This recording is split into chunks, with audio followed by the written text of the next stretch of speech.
procesos reversibles no existen en la naturaleza y, bueno, los procesos que no son reversibles se les conoce como procesos irreversibles. ¿Hasta aquí dudas, chicos? No, profesora. No. ¿Ya lo tienen anotado? No. ¿No? ¿Se los regreso? Bueno, esto ya lo tienen anotado de alguna manera, ¿no? Ya lo habíamos revisado y de hecho hicieron una lectura de esto. Entonces, vamos a irnos un poquitín rápido. Ya si necesita alguien regresarse, lo regresamos ahorita que haya un espacio. Entonces, los procesos reversibles en realidad no ocurren en la naturaleza, solo son idealizaciones de los procesos reales. Todos los procesos que ocurren en la naturaleza son irreversibles. Por ejemplo, si yo quiero hacer una compresión de agua, aplicaría una fuerza sobre un émbolo y el agua cambiaría de altura, ¿sí?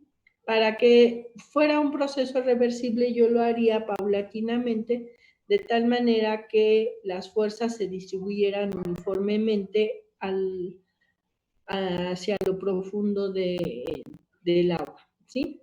De la misma manera, cuando se expandiera el fluido, ¿sí?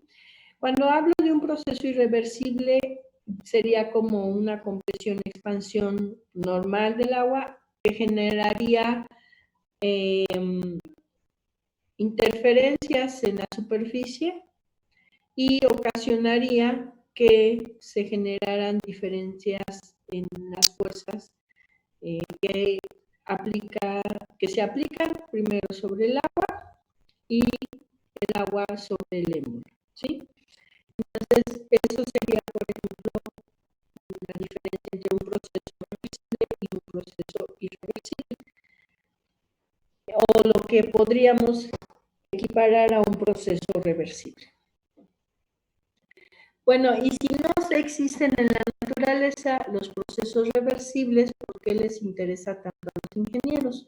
Bueno, les interesa tanto a los ingenieros porque con estos procesos podemos calcular el máximo trabajo que se requiere para que se realice un ciclo o en un dispositivo, el máximo trabajo que pudiera ocupar, o el máximo trabajo que pudiera producir.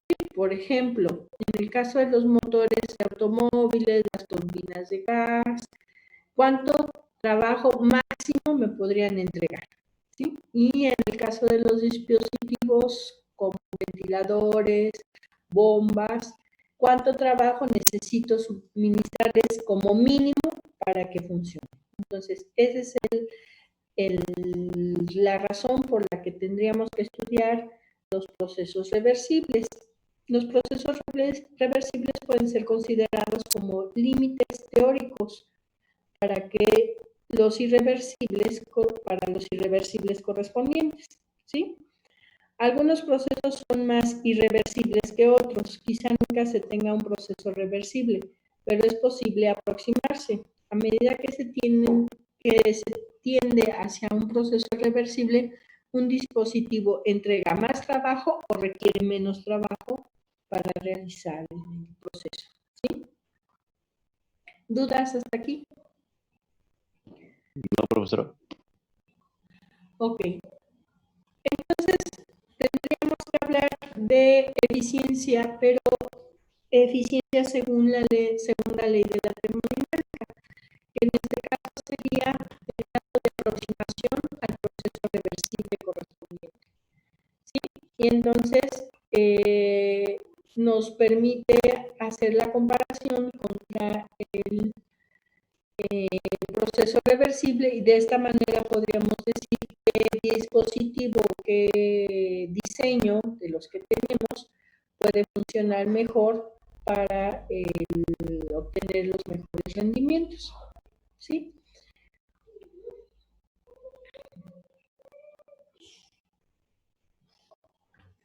Las irreversibilidades del...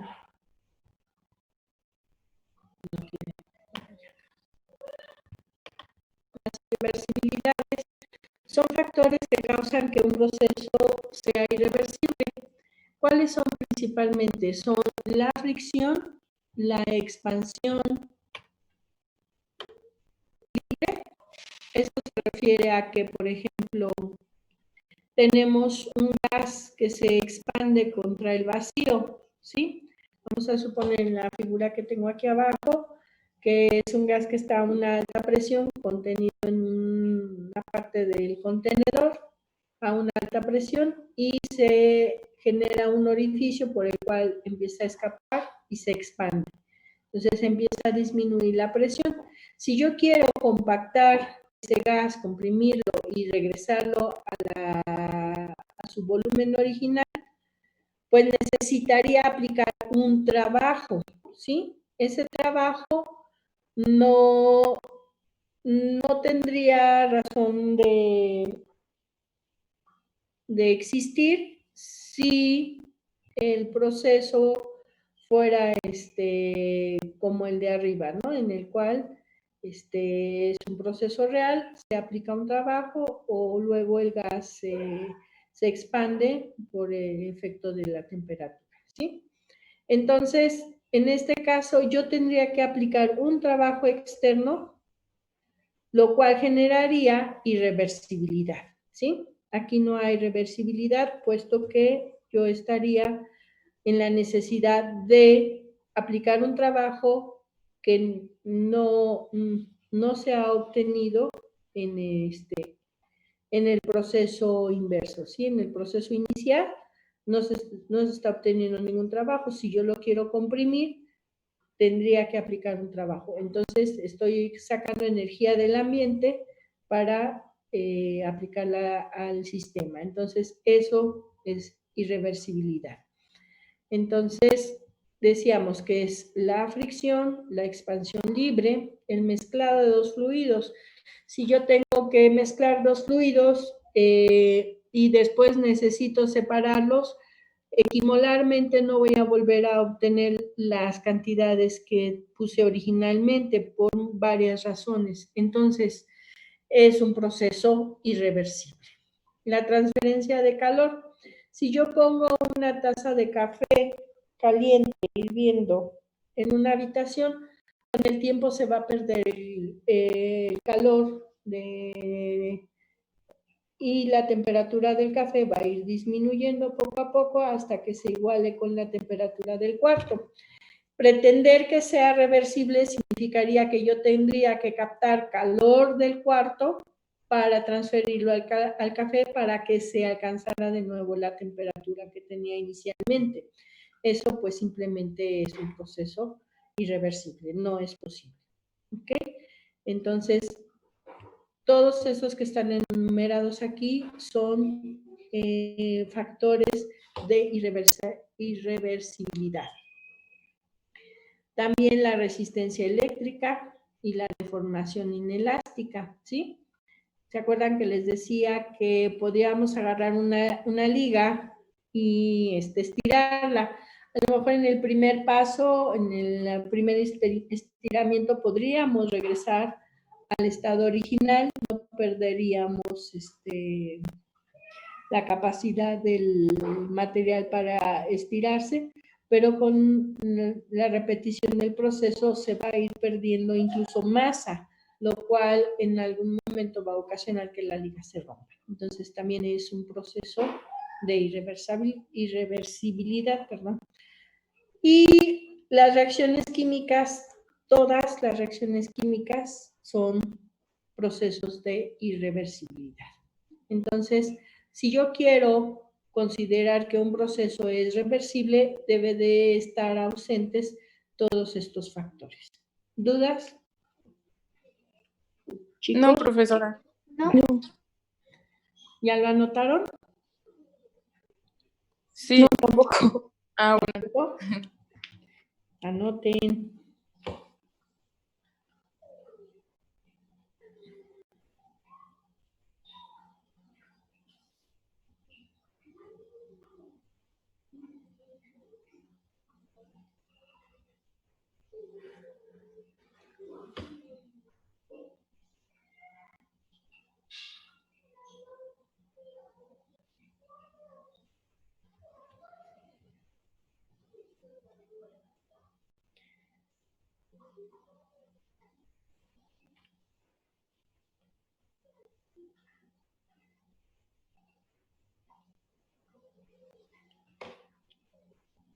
Ahora sí ya.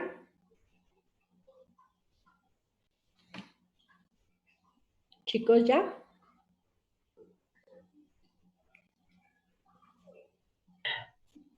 Terminé, no sé si los demás ya terminaron. Déjame ver, me están mandando muchas. Sí, ya. Ok. Vale. Entonces, en una máquina térmica, el trabajo neto y por lo tanto la eficiencia del ciclo se pueden maximizar mediante procesos que requieren la mínima cantidad de trabajo y entreguen lo más posible, es decir, mediante procesos reversibles. Por lo tanto, no es sorprendente que los ciclos más eficientes sean los reversibles, o sea, ciclos que consisten por completo en procesos reversibles. El ciclo de Carnot o máquina térmica de Carnot es uno de estos ciclos reversibles, ¿sí? Y fue propuesto por el ingeniero Sadi Carnot, francés, en 1824. Esta máquina teórica opera en un ciclo y se compone de 4 procesos reversibles, 2 procesos isotérmicos y 2 procesos adiabáticos, y que es posible llevar a cabo en un sistema cerrado o de flujo estacionario, ¿sí?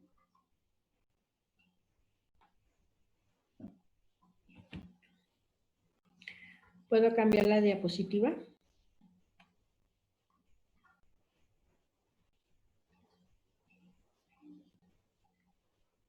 ¿Puedo cambiar la diapositiva, chicos? Sí, profesora. Vale. Entonces, empezamos con el primer paso. En este paso es una expansión isotérmica. El proceso va de la posición de 1 a 2. Tengo un cilindro émbolo en el cual el émbolo está libre de fricción y la temperatura del gas se mantiene constante porque, bueno, el cilindro está provisto de una chaqueta aislante y en la base está conectado con una fuente de energía a la temperatura TH, ¿sí? Entonces, el proceso inicia con una expansión. Se va a ir expandiendo el gas lentamente, se va a ir moviendo el émbolo. Por cada vez que se mueva el gas, se va a perder una cantidad de calor reflejado como un cambio de temperatura infinitesimal, una diferencial de la temperatura, ¿sí? Y entonces, por cada vez que se disminuya la temperatura en DT, se va a transferir una cantidad de calor para que esa temperatura regrese a ser la temperatura TH, hasta que alcanzamos la posición del estado 2 en el émbolo. Como pueden notar, el émbolo está efectuando un trabajo de salida hacia los alrededores. ¿Ok? ¿Dudas? No. ¿No? ¿Ya lo anotaron? No. ¿No? Anótenlo, por favor. Y me avisan.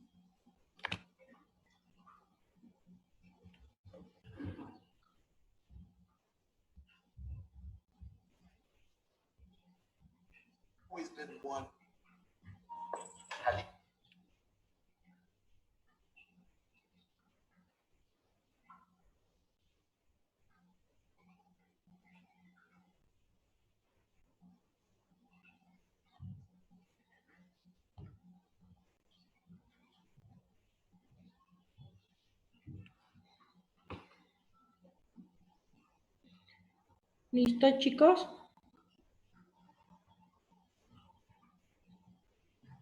Sí.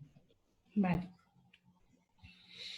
Entonces, en el proceso de la posición 2 a la posición 3 del émbolo, regresamos el aislamiento en la base del cilindro y el gas se va a seguir expandiendo hasta la posición 3 y la temperatura va a disminuir de TH a TL, de tal manera que sucede una expansión adiabática reversible, ¿sí? En la que se disminuye la temperatura y se aplica igual un trabajo W de salida sobre los alrededores. Entonces, cópienlo.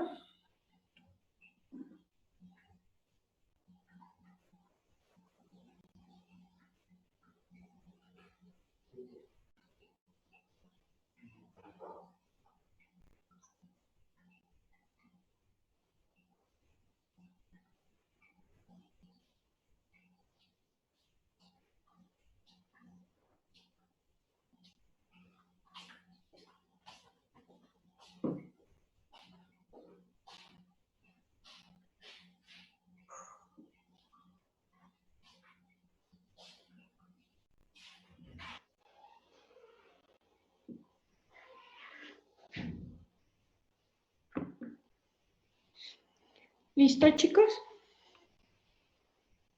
¿Ya lo copiaron? Ya, profesora. Gracias. Entonces, después sigue una compresión isotérmica reversible y entonces se aplica un trabajo de entrada sobre el émbolo y se mueve el émbolo de la posición 3 a la posición 4. Se quita el aislante de la base del cilindro y se pone en contacto con un sumidero de temperatura a la temperatura TL, ¿sí? Entonces, es a la misma temperatura a la cual se encontraba el gas. Entonces, va a ir perdiendo calor, puesto que con cada cambio de temperatura que se dé, el gas va a ir incrementando poco a poco su temperatura, pero ese incremento de temperatura, esa cantidad de energía en forma de calor, se va a ceder al sumidero de energía de tal manera que la temperatura interna del cilindro, en este caso del gas, vamos a tenerla en TL constante. Entonces, va a suceder una compresión isotérmica reversible. Como efecto de esto, cuando quitamos el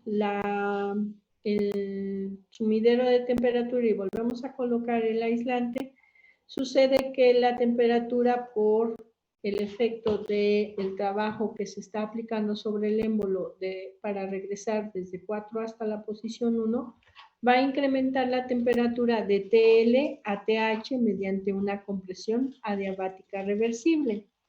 Entonces, de esta manera se cumple el ciclo. Entonces, el tercer paso es una compresión isotérmica reversible con estas características y el cuarto es una compresión adiabática reversible. Entonces, cópienlo, ¿ya lo copiaron?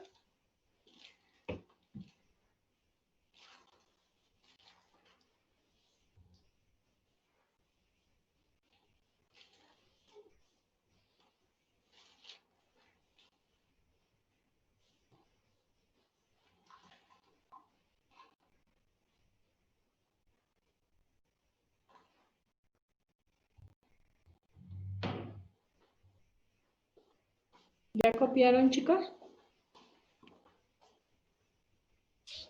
Ya, profesora.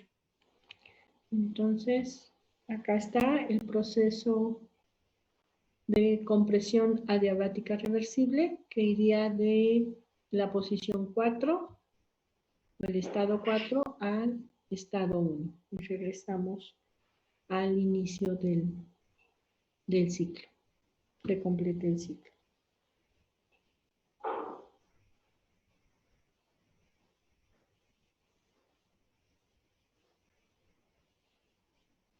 Profesora, W significa el trabajo de compresión. Trabajo de entrada. Ah, ok, gracias. Que estamos empujando el émbolo desde la posición, bueno, desde la posición 3 hasta la posición 4 y luego de la posición 4 a la posición 1. Ok, gracias.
¿Listo? ¿Ya lo tienen? ¿Ya lo copiaron, chicos? Chicos, ¿ya lo copiaron? Ya, profesora. Vale, gracias. Ya. Entonces, vamos a hacer el diagrama presión-volumen de un ciclo de Carnot. Entonces, el primer paso, entonces el primer proceso es una expansión isotérmica reversible desde el estado 1 hasta el estado 2 a la temperatura TH, ¿sí? ¿Cómo lo dibujarían? ¿Dónde estaría su estado 1? ¿Dónde estaría su estado 2? Observemos, me voy a regresar de nuevo, observemos cuáles las condiciones del estado 1. ¿Quién me las puede decir?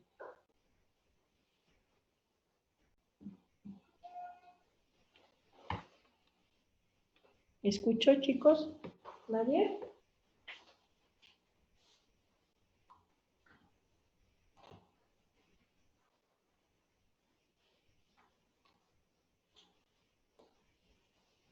Podría ser que tenemos una temperatura alta. Pues tenemos una temperatura alta, la temperatura TH, ¿sí? Y el volumen también es chico. El volumen es y a pequeño. presiones altas. La presión es alta. Entonces, ¿dónde lo dibujaría? En la parte En el más cuadrante arriba. superior derecho, en el cuadrante superior, ya se lo puse. En el cuadrante superior izquierdo, ¿no? Acá. Estamos en 1. Y en 2, pues vemos que es una expansión. Entonces, el volumen, me voy a regresar, vamos para que se vea. El volumen aumenta, la presión disminuye, obviamente, y en este caso la temperatura se mantiene constante. Por lo tanto, estamos sobre ¿qué línea? ¿Cómo se le llamará a la línea que dibujé yo ahí?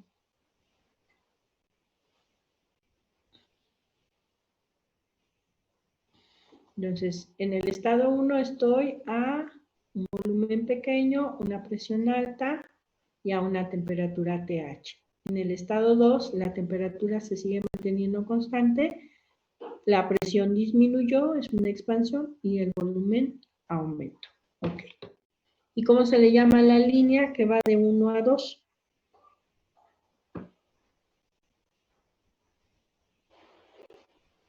Isotérmica. Isotérmica, así es la isotérmica.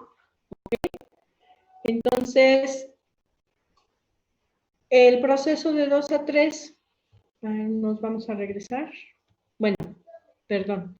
Aquí, obviamente, para que se mantenga la temperatura TH, tiene que haber una entrada de calor. Ajá. Y esa entrada viene de la fuente de alta temperatura. ¿Ok? Entonces, vamos a regresarnos al proceso Pero ahora vamos de 2 a 3. ¿Qué está sucediendo en el proceso de 2 a 3? ¿Es una expansión de qué tipo? Adiabática. Adiabática. ¿Eso qué quiere decir? Que la temperatura disminuyó, hubo una diferencia de temperatura. La temperatura está disminuyendo de TH a TL, pero es un proceso de qué tipo? Adiabático. ¿Y eso qué implica, chicos? ¿Que aumenta el Presión volumen? constante. No, Presión constante. no, adiabático. No isobárico, adiabático. Ah, que Q vale 0, ¿no? Que no hay transferencia de calor, ¿sí? Así es. Entonces, ya tengo esto. Aquí sí hay transferencia de calor para mantener la temperatura constante. Pero en la expansión de 2 a 3, estoy cambiando, aumenta el volumen y la presión obviamente disminuye y la temperatura también disminuye hasta TL. Entonces, en este caso es un proceso de expansión adiabática. ¿Cuál sería el siguiente proceso que tendría que pasar en el ciclo de Carnot?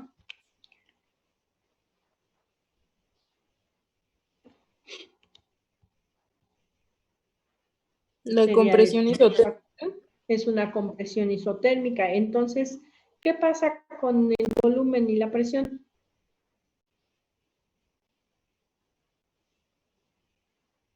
El volumen disminuye y la presión El volumen aumenta. disminuye y la presión aumenta. Entonces, ¿dónde dibujarían el estado 4?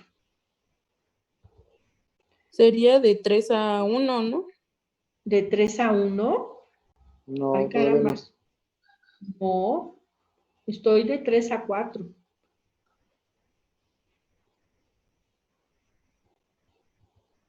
¿Dónde lo dibujarían? Hacia la izquierda, ¿no? O sea, de donde... Hacia la izquierda y un tanto hacia arriba, ¿sí? Ajá. De tal manera que voy a tener esta otra línea. ¿Y esta línea cómo se le conoce? ¿Cómo se le llama a esta línea? ¿Qué es el proceso, chicos? ¿Qué está pasando de 3 a 4? Una compresión isotérmica. Entonces, la línea sobre Es la una que está isoterma. sucediendo es una isoterma. ¿Y cuál es la temperatura de esa isoterma?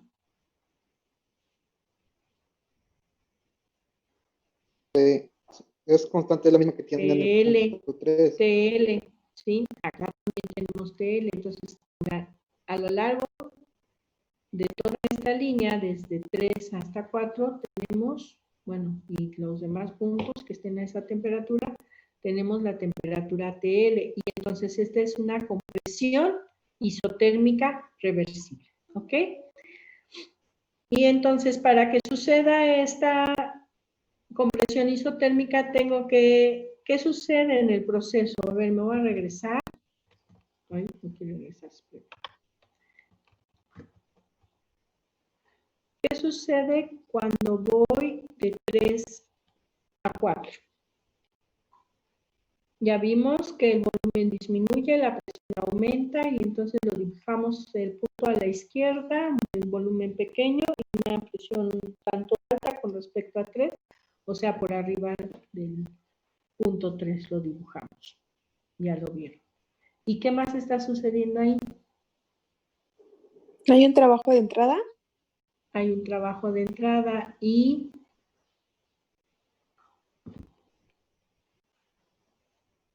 para que se mantenga la temperatura, tiene que estar saliendo calor, ¿sí? Calor de salida. Entonces, aquí sale calor hacia la fuente de baja temperatura, ATL, ¿sí? Y ahora sí, el último proceso sería ¿de dónde a dónde? Para completar el ciclo. Ahora sí ya es de 4 a 1, ¿no? Ahora sí es de 4 a 1, ajá. ¿Y es qué tipo de proceso es?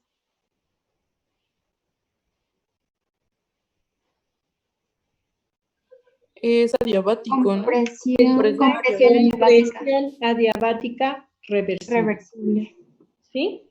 Y entonces la temperatura aumenta desde TL hasta TH para cerrar el ciclo, para completar el ciclo.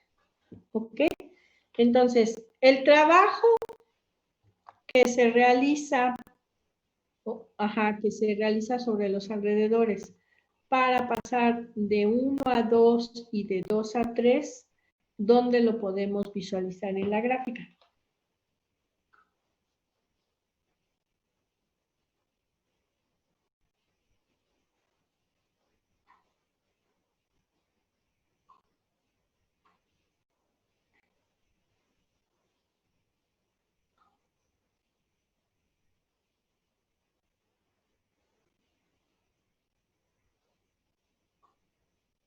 ¿Puede repetir la pregunta, maestra?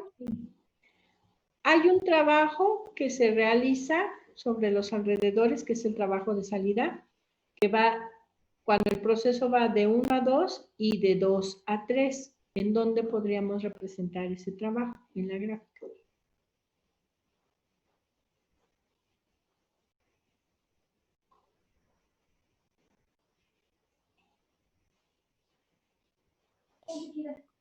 ¿Con una diagonal? No. Ni una diagonal de dónde a dónde. Pero no. ¿Dónde está el punto 2? Ponerlo como trabajo de salida. No. No. De hecho, no podríamos representarlo como algo que sale. De hecho, sería una zona del diagrama que estamos dibujando. ¿Qué zona sería? Arriba de la isoterma de TH, arriba de la isoterma de TL, a la derecha de la... Sería en la línea de 2 a 3. En la línea de 2 a 3, pero yo estoy diciendo que va de 2 a 3, de 2 a 3, una línea de 2 a 3, no. ¿No sería una diagonal pasando del punto 1 al 3, o sea, como que dividiendo el rombito? No. ¿No es el área del rombo lo que representa el Es trabajo? el área del rombo. Porque es como una Ojo, integral, ¿no? observen que es el área del rombo. Siempre que dibujo yo una gráfica de este tipo, el trabajo siempre representa el área bajo la curva. Entonces sería el área bajo la curva de 1 a 2 y de 2 a 3. Pero como esto es un proceso reversible, el trabajo que se efectúa de 3 a 4 y de 4 a 1 tendría que ser el mismo. Por lo tanto, está delimitado por las dos isotermas y las dos adiabatas. ¿Ok? Entonces sería esta zona específicamente. Y ese sería el trabajo neto de salida. Para la máquina térmica, Carlos. ¿Ok? ¿Dudas? ¿Dudas, chicos? No, profesora. ¿Ya lo copiaron? No, todavía no. Vale.